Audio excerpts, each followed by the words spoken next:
Gold, trusted gold buyers. మీరు తాకట్టు పెట్టిన బంగారాన్ని విడిపించి ఈ రోజు ఉన్న మార్కెట్ ధరకు కొనబడను.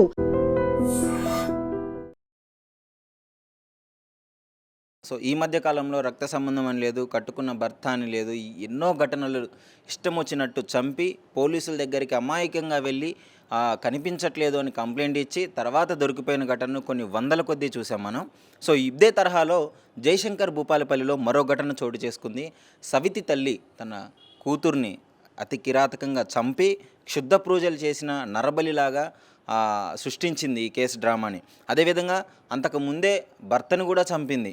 అసలు ఏం జరిగింది అని వివరాల్లోకి వెళ్తే, జయశంకర్ భూపాలపల్లిలో కవిత అనే మహిళ పెళ్లి చేసుకుంది, వివాహిత, కొంచెం బాగానే నడుస్తుంది, అంతా బాగానే ఉన్న క్రమంలో అదే ఏరియాకి చెందిన రాజ్ కుమార్ అనే యువకుడితో అక్రమ సంబంధం పెట్టుకుంది. సో అక్రమ సంబంధం పెట్టుకున్న తర్వాత తరచుగా వాళ్ళ భర్త ఉండగానే ఇంటికి వస్తూ ఉండడంతో అనుమానం వచ్చింది భర్తకి. ఇంకో విషయం ఏంటంటే, చాలా బాధాకరమైన విషయం, వాళ్ళ భర్తకి పెరాలసిస్ అనమాట.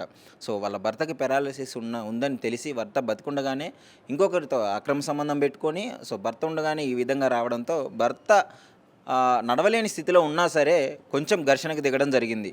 సో ఏం చేస్తున్నావు, నీకు అర్థమవుతున్న అనుమానంతో మాట్లాడడంతో వీళ్ళ నిజం బయటికి రావడంతో ఆమెకు భయం వేసింది. సో బయట ఎవరికన్నా చెప్తాడేమో, దొరికిపోతామేమో అన్న భయంతో ఇద్దరూ కలిసి భర్త నిద్రిస్తుండగా తెల్లవారుజామున పిలిపించి, అంటే కాళ్ళు చేతులు కదలకుండా ఆమె పట్టుకుంది. కవిత అనే మహిళ పట్టుకోగానే ఇతడు ప్రియుడు వచ్చి గొంతు మీద దిండి పెట్టేసి అతి కిరాతకంగా ఊపిరాడకుండా చంపడం జరిగింది. సో చంపిన తర్వాత అందరినీ నమ్మించింది, చుట్టాలను నమ్మించింది, అందరినీ నమ్మించింది. పెరాలసిస్ వచ్చింది కదా, హెల్త్ బాగోక చనిపోయాడని చెప్పేసి. ఆ తర్వాత కూతురికి వీళ్ళిద్దరి సంభాషణ కూతురు చెవిలో పడింది. కూతురికి అర్థమైపోయింది వీళ్ళే చంపారు అని చెప్పేసి. కూతురితో కూడా ఘర్షణలోకి దిగింది. ఘర్షణ జరుగుతున్న క్రమంలో కూతుర్ని మరి ఏ విధంగా చెప్పి నచ్చజెప్పిందో, సో వెంటనే ఆ రోజే కూతుర్ని కూడా చంపేయడం జరిగింది.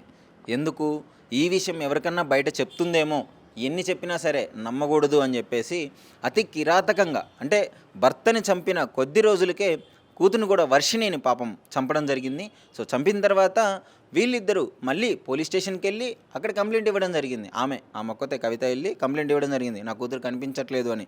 పోలీసులు వాళ్ళు బృందాలుగా ఏర్పడి 4 రోజులు గాలించిన తర్వాత ఈమె మాట్లాడే తరహాలో ఏదో అనుమానం వచ్చి ఏమేదో కొంచెం డిఫరెంట్గా బిహేవ్ చేస్తుందని చెప్పేసి తీగ లాగితే డొంకంతా కదిలినట్టు మొత్తం వాళ్ళ ఫాదర్ కేసు కూడా బయటపడింది.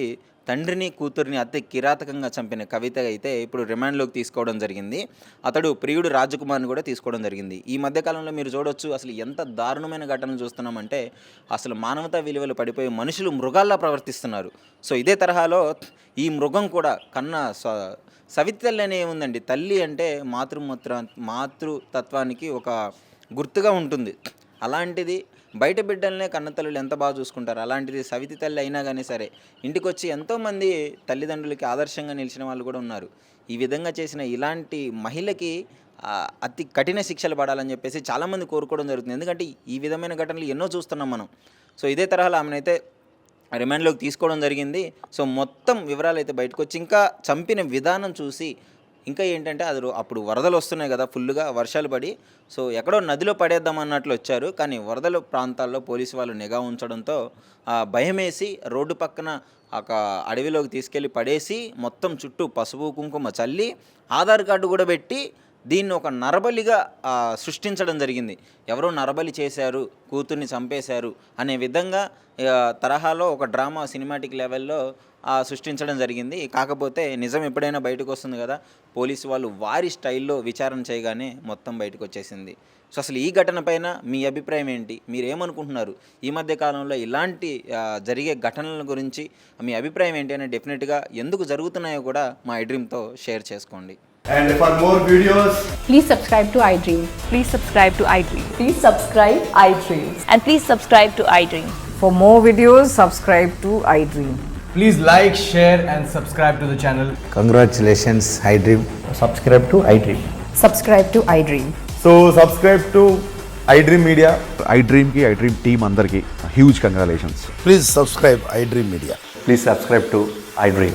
Subscribe iDream. Please subscribe to iDream. iDream అంటే నా కళల ఛానల్ను సబ్స్క్రైబ్ చేసుకున్న నోరు తిరుగుతలేదు, మీరైతే గంట గుర్తు కొట్టండి. For more such videos, please subscribe to iDream. Subscribe to iDream. Please subscribe to iDream. Please subscribe iDream Media. Please do subscribe to iDream. Please subscribe to iDream Media. For best entertainment and information, please subscribe iDream. And don't forget to subscribe to iDream.